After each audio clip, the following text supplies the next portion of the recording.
Robert Redford, known for his misfortunes, has opened up about his nearly 9-decade-long journey filled with challenges. He's endured numerous hardships, such as loss, illness, natural disasters, and broken marriages. In this video, we'll learn about his life before becoming a big star and how he survived everything. But before we start, don't forget to subscribe to the channel and tap the bell button so you won't miss any of our videos. Everyone knows that he has brought a lot of good into the world through his art, but his life has been wrapped up with hardship, bad luck, loss, illness, and tragedy. Before his debut in the 1960s movie Tall Story, he had already faced more challenges than many people do in a lifetime. Sadly, his later years have not been any easier. Even though he is usually very private, he has decided to share a bit about his life. In 2011, Robert Redford and author Michael Feeney Callan published Robert Redford, The Biography, which deeply looks into Redford's life. This book uncovered many unknown or little-known details about the famous actor. One of the most interesting stories was about Redford's childhood. Redford nearly died of polio. In the spring of 1949, when he was 11, he woke up with crusty eyelids and couldn't move his limbs. It took weeks before he learned he had polio. In the 1950s, a vaccine almost eliminated polio, but Redford grew up in the 1930s and 40s when the disease was common. Although polio had existed for thousands of years, it became a major epidemic in the 20th century. The disease was very contagious and deadly, but most people didn't show symptoms, which made it hard to trace and control its spread. In 2% of polio cases, the disease caused severe muscle damage and paralysis, including the muscles needed for breathing. To address these breathing issues, the iron lung was invented. This machine helped many children during polio outbreaks and is still used by some people today. The effort to wipe out wild polio is considered one of the most significant achievements in science. Unfortunately, Redford didn't have this benefit during his childhood. In the mid-1940s, a time when people were fearful of polio, Redford caught a mild but troubling form of the disease, probably from swimming in the ocean. Unlike severe cases that needed iron lungs, Redford's illness kept him in bed for 2 weeks. Before Jonas Salk's groundbreaking vaccine, polio was a major source of fear for children, and iron lungs were commonly seen. In 2012, Redford directed a short film in the 3D documentary series Cathedrals of Culture, honoring Jonas Salk. The film highlighted the Salk Institute for Biological Studies in San Diego, and the important moment when Salk's vaccine was introduced to fight the polio epidemic. Salk's vaccine was life-changing news for Redford, who lived through a time when polio was a serious danger. But this was just the beginning of Redford's series of misfortunes. After suffering from polio, he also faced the loss of a father figure during that time. Redford's early years in Los Angeles were shaped by his parents, Martha and Charles. Charles started as a milkman and later worked as an accountant for Standard Oil, supporting the family during the tough times of the Great Depression.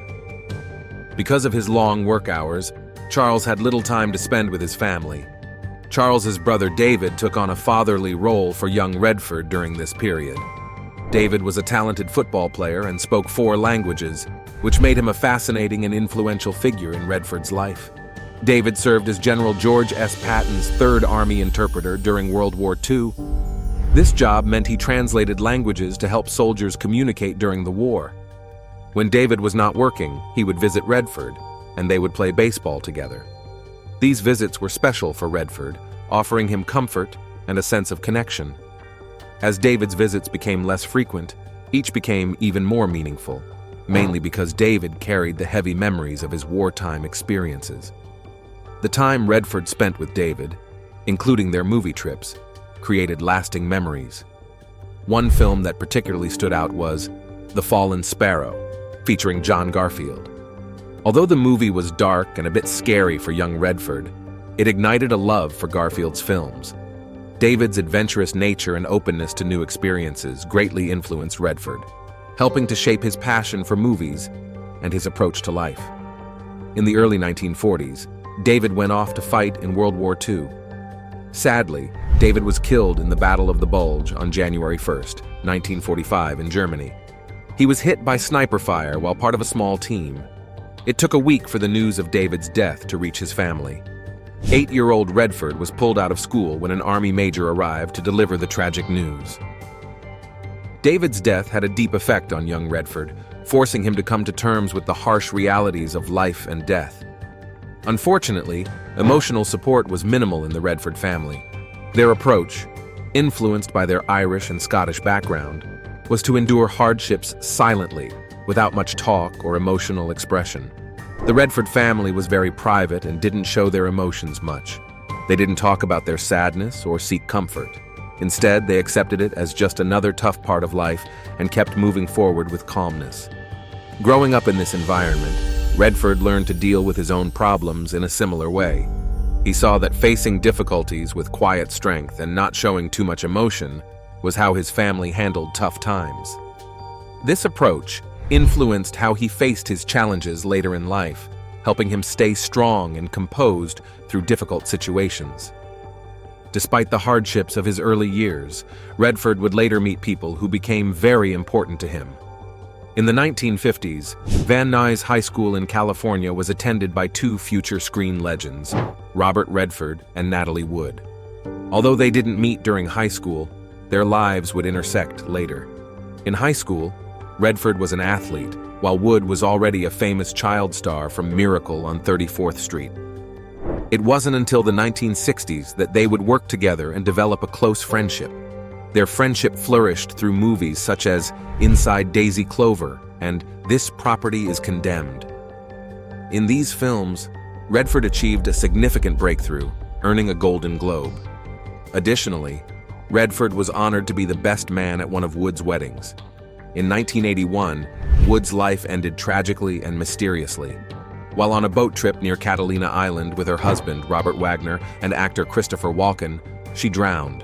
The exact circumstances of how she fell into the water remain unclear, leading to ongoing speculation. Her death at just 43 was a major loss, given her impressive career and multiple Academy Award nominations. Wood had a strong fear of water since childhood, which added a haunting element to her death. Her sister, Lana Wood, said that the thought of Natalie getting on a small boat was troubling because of her deep-seated fear of large bodies of water. Lana insisted that her sister would never have deliberately put herself in the situation that resulted in her tragic death. Natalie had even avoided even her own swimming pool. Because of this fear, Lana felt that Natalie wouldn't have attempted to leave the yacht alone, especially not dressed in a nightgown. The circumstances of Natalie Wood's death continued to be shrouded in mystery and debate.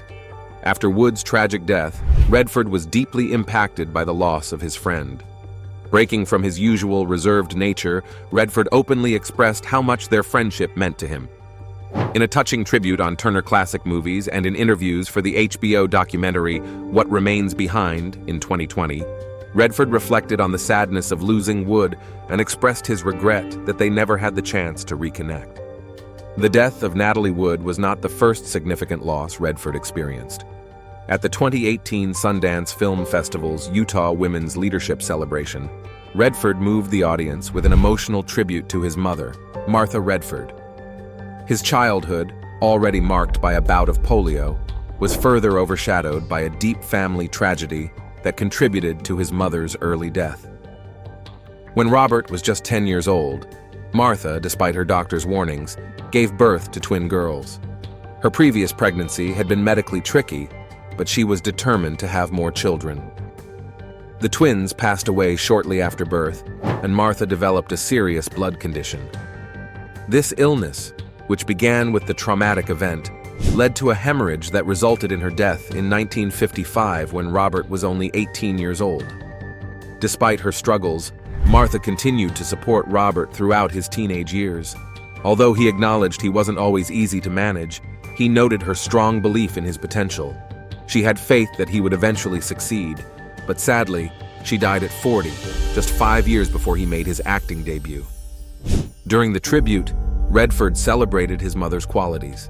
Speaking to an audience that included many well-known actors, including his close friend Jane Fonda, Redford expressed his sorrow for not fully appreciating his mother while she was alive. He admitted that he took her for granted in his youth, which he now feels sorry about. He expressed a heartfelt wish that he could have shown her the gratitude he feels. But she passed away before he had the chance. So what did Robert Redford have done during his teenage years? Was it that bad that he regretted not being the best son? Let's find out in the second part of this video.